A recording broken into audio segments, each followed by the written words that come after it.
Qualsiasi forma di prostituzione è una riduzione in schiavitù, un atto criminale, un vizio schifoso che confonde il fare l'amore con lo sfogare i propri istinti torturando una donna inerme. Non le manda a dire il Papa nell'introduzione al libro di Donaldo Buonaiuto sulla vergogna della tratta raccontata dalla strada. La prostituzione per Francesco è una ferita alla coscienza collettiva, una deviazione all'immaginario corrente. È patologica la mentalità per cui una donna vada sfruttata come se fosse una merce da usare e poi gettare, prosegue il pontefice.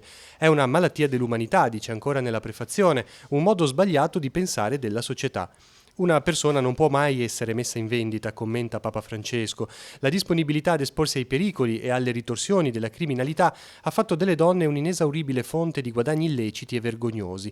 Secondo il Papa, soltanto conoscendo le storie che stanno dietro i numeri sconvolgenti della tratta, si può capire che senza fermare una così alta domanda dei clienti non si potrà efficacemente contrastare lo sfruttamento e l'umiliazione di vite innocenti.